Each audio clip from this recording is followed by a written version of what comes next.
Salut, c'est Mélanie et aujourd'hui j'ai envie de vous parler de journaling. Récemment, j'ai ressenti le besoin de repasser sur des systèmes de type analogue pour ma santé mentale, pour ralentir, prendre le temps de souffler, prendre le temps d'écrire, de processer les informations et juste de souffler. Donc aujourd'hui, je voulais vraiment vous présenter les différents carnets, en fait, mon système de journaling que j'utilise au quotidien et qui m'ont beaucoup aidé, sincèrement, à pouvoir mettre de l'ordre dans mes idées. Donc c'est parti. On commence par le premier carnet qui est le plus important à mes yeux. C'est le carnet que j'appelle Brain Dump. Ce carnet me permet de poser toutes mes pensées au quotidien, tout ce qui me traverse. Donc ça peut être aussi bien comment s'est déroulée ma journée, est-ce qu'il y a des situations qui m'ont challengé, ça peut être des idées, ça peut être des listes, ça peut être des thématiques. En fait, tout ce dont j'ai besoin de structurer, je le pose là-dessus. Typiquement, je voulais poser à plat là où j'en étais par rapport à mes compétences en marketing. Voilà, sur ce carnet, j'ai écrit une roadmap de les différents éléments qui me manquent encore à développer pour à monter en compétences. Ça va être, par exemple, j'ai posé une routine. Mon cerveau a été posé là-dessus. Donc, je sais à présent la routine que j'ai envie de suivre chaque matin, chaque soir. Donc, c'est vraiment un carnet, comme je vous l'ai dit, je radote un peu, mais où je pose vraiment mon cerveau. Je vais vous montrer aussi d'autres exemples. Ça va être, par exemple, un endroit où je vais noter mes différentes listes de lecture, enfin là où les livres que j'ai lus, tout simplement, où j'en suis, est-ce que j'ai lu le livre, est-ce que j'ai fait une review, est-ce que j'ai eu le temps de digérer le livre, entre guillemets. Je vais pouvoir poser, là j'avais fait un exemple de liste, une liste de différents hobbies que je peux faire, que je peux tester, que je peux créer. Donc vraiment, il y a plein de pistes, mais ce journal-là, il est essentiel. Au quotidien, si je ne l'avais pas, je pense que je serais folle. Je pose également mes roadmaps, donc ça va être la vision que j'ai pour les prochains mois, la direction que je veux prendre. Donc voilà, ça c'est vraiment un peu des pistes pour vous montrer, mais ce carnet, c'est vraiment presque mon second cerveau et c'est vraiment, je peux le poser, bam, dans mon cahier. Et après l'avantage, vraiment, c'est vu que c'est écrit, je vais plus facilement revisiter ces différentes pages, alors que si c'est sur un ordinateur, personnellement, oui, c'est très pratique, on peut se connecter depuis partout, mais en fait, pour revoir l'information, je trouve que c'est un peu moins efficace. Donc, voilà, ça c'est pour mon premier carnet. Là, j'ai mis également des petits post-it pour certaines pages que je trouve importantes, que j'aime bien revoir régulièrement. Et au niveau du carnet, j'ai pris un Leuchtturm, je vous mettrai, je ne sais pas comment est-ce qu'on prononce exactement, mais c'est vraiment une de mes marques préférées. J'adore, je trouve que c'est hyper pratique pour écrire. Format A5, idéal parce qu'on peut le transporter partout. C'est suffisamment grand pour écrire. Voilà, donc ça c'est vraiment mon journal préféré. Qui sauve, je pense, 80% de ma santé mentale. Donc ça, je recommande. Ensuite, mon deuxième carnet que j'adore, c'est aussi un de mes préférés. En fait, je les aime tous. C'est mon carnet à projet. Donc dans ce petit carnet, on va retrouver tout ce qui est en lien avec mon projet de chaîne YouTube, projet de création de contenu. C'est beaucoup plus confortable pour moi d'avoir un carnet dédié par projet. Moi, en tout cas, personnellement, ça me procure une satisfaction de me dire « Ah, ça c'est mon petit carnet à projet ». Et en fait, c'est là où on va rendre des choses un peu plus concrètes. Donc là, je vais poser directement des idées de contenu, des créateurs qui m'inspirent, des choses que j'ai observées. Je pose un peu les fondements de ma stratégie. Voilà, tout ce qui est là-dessus concerne uniquement ma création de contenu et YouTube. Et pareil, son format hyper petit fait que je peux l'amener partout. J'ai pris un carnet de la même marque, Leuchtturm aussi. En fait, j'adore cette marque de carnet. C'est vraiment ce que je préfère avec les couleurs. Je trouve ça très sympa. Donc voilà, ça c'est pour mon carnet de projet. Et c'est clair que, clairement, si j'avais d'autres projets encore à développer, je reprendrais un autre carnet, pareil, dédié par projet. Ensuite, mon troisième carnet, qui est le carnet de l'action. J'aime bien dire que c'est plutôt le carnet de la matérialisation. Là-dedans, on retrouve juste deux, trois éléments. Le premier, ça va être une vue globale par mois pour pouvoir m'organiser. Donc voilà, avec les éléments, voilà, en fonction de mon agenda, les choses que j'ai à faire, je les place directement dans cette vue mensuelle. On se trouve également un tracker, que je vais vous montrer. voilà. Où là, directement, je vais fixer différentes choses que j'aimerais suivre. Là, en l'occurrence, j'avais mis nombre de pas, est-ce que j'ai passé du temps en nature, lecture, sport, est-ce que j'ai appris quelque chose. Et l'idée, c'est que chaque jour, bon, vous voyez, hein, je suis pas tout le temps assidue, je fais au mieux. Et ça me permet de suivre ce qui est important pour moi en général. Soit je le fais le lendemain, soit ça peut être le week-end. Je suis là, bon, voilà, est-ce que j'ai fait ci, ça, et bam, je pose. Mais voilà, je fais au mieux, comme vous avez vu, hein, c'est pas parfait, hein, je reste humaine.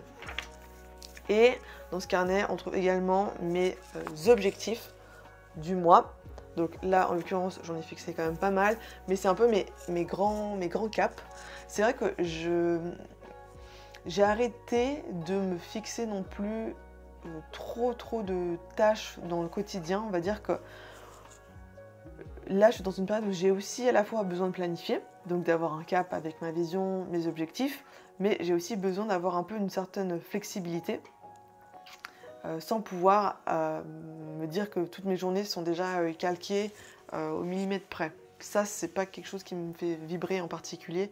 Donc c'est pour ça que d'avoir mes objectifs en début sur la page, d'avoir mes objectifs par mois, ça m'aide à maintenir un cap.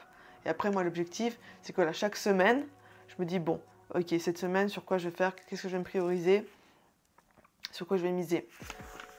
Et aussi, quelque chose que je fais, et voilà, peut-être dernière page aussi avec les jours, mais ça, honnêtement, c'est pas quelque chose que je suis tout le temps, ça dépend, ça dépend.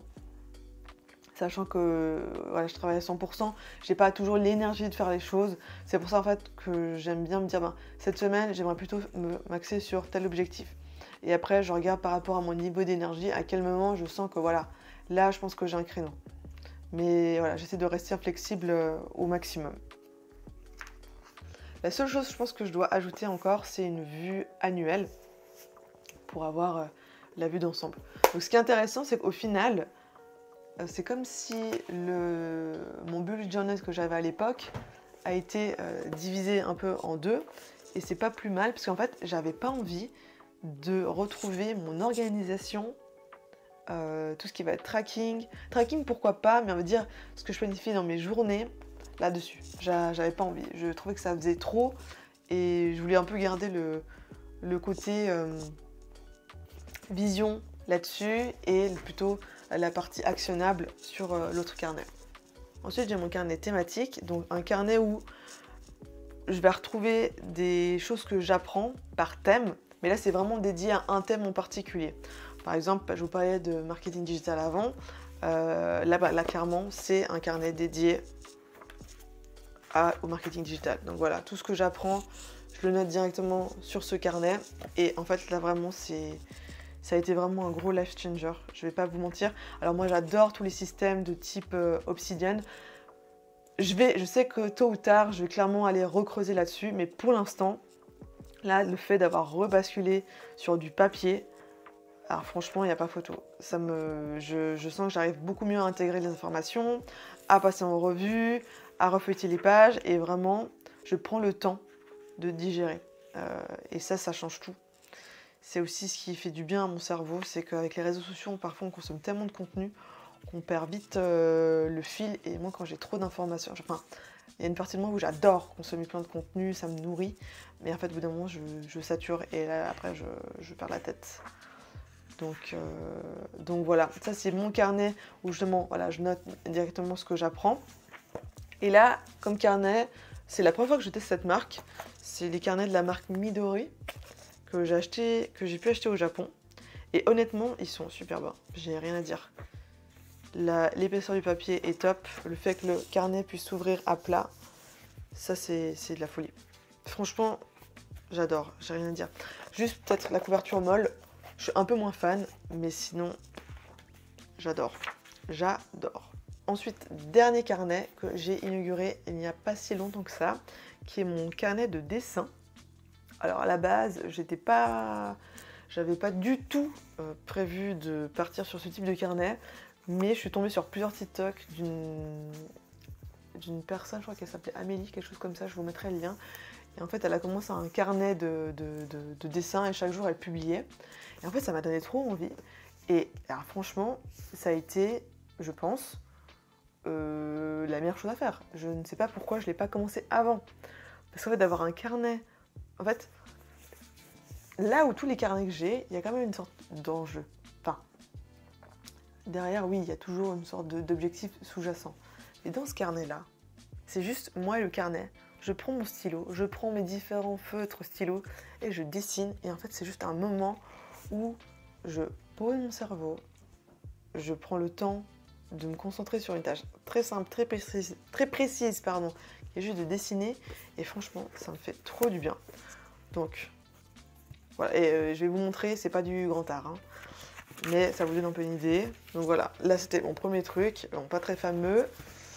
Et après, voilà c'est vraiment l'idée. Juste mon petit carnet de dessin. Bam, bam, voilà. Et franchement, ça me fait beaucoup de bien. Je dessine dans ce carnet, je dirais une fois par semaine, j'essaye.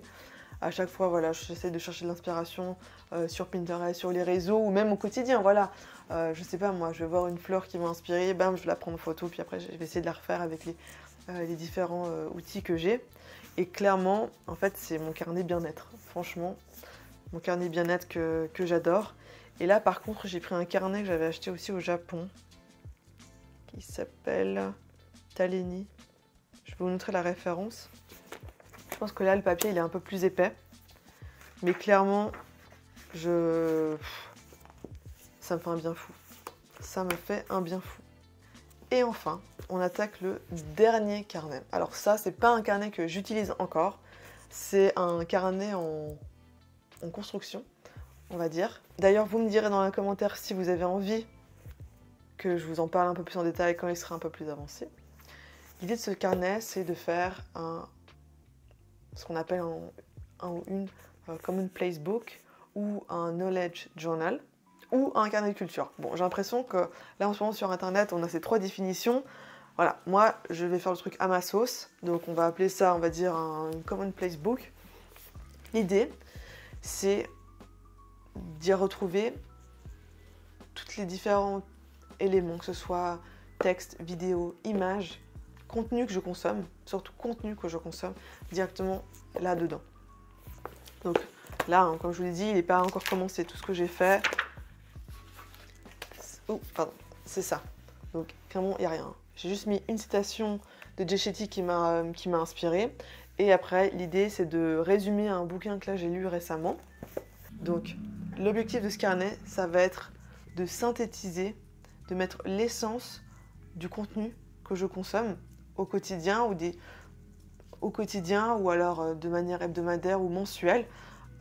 Par exemple, les résumés de livres, résumés de films qui m'ont marqué, citations marquantes. Ça va être des sujets, par exemple des sujets sur la nutrition, par exemple, l'alimentation, le sport. Voilà, ça reste assez global, mais voilà, prendre quelques axes et à chaque fois le réécrire directement dedans pour avoir toutes ces informations. De nouveau, ça peut être aussi des sujets qui m'intéressent, par exemple le monde de l'emploi au Japon, ça peut être le matcha. Voilà, l'idée de ce carnet, c'est de regrouper en fait tous mes centres d'intérêt, d'explorer, de me donner la permission d'explorer différents types de sujets et de pouvoir les noter tout directement pour pouvoir synthétiser, pour pouvoir surtout garder une trace. Parce que moi, je ne sais pas vous, mais j'ai une mémoire qui n'est pas très fiable. J'ai vraiment pas, je trouve pas une très très bonne mémoire. Donc je veux vraiment, il y a des livres que je lis ou des films que je découvre. J'ai vraiment envie de garder l'essence, de voir voilà, qu'est-ce que j'ai ressenti à cet instant et de les retrouver là-dedans. Je sais qu'en ce moment, on parle beaucoup de carnet de culture également, où là, l'idée, c'est justement de résumer, de retrouver directement les musées qu'on visite, pareil, les livres, les films. Moi, j'ai décidé de faire un melting pot avec justement l'aspect un peu plus culturel et l'aspect plus knowledge, donc l'aspect connaissance, pour voilà, faire un petit bouquin où je récolte toutes les informations qui m'ont intéressée et dont j'ai envie de me souvenir. Donc ça, j'ai hâte d'y aller un peu plus en profondeur, de l'attaquer. Je procrastine un tout petit peu parce que là, voilà, j'avais lu un livre et justement, je dois... Enfin, j'ai envie, j'ai trop envie de faire le résumé, de parler des thèmes qui ont été abordés. Mais il faut que je prenne le temps. Je veux bien faire les choses, donc je veux prendre le temps. Donc c'est souvent ça le piège. Hein. Pas forcément viser la perfection. Voilà. Donc j'ai hâte. Après, il y a différentes façons de faire. Moi, j'ai vraiment une approche qui va être, comme je vous l'ai dit, déjà très simple. Hein. Stylo, crayon, merci, au revoir. Je sais qu'on peut faire du scrapbooking, voilà, coller des images. Voilà, d'habiller en fait à l'image, habiller le carnet à l'image que l'on souhaite et que l'on aime. Donc voici pour mon système de journaling. N'hésite pas à me dire en commentaire, à me partager comment est-ce que tu utilises tes différents carnets et si tu es aussi addict que moi à ça. Et voilà, je me réjouis de te retrouver la semaine prochaine. À très vite. Ciao.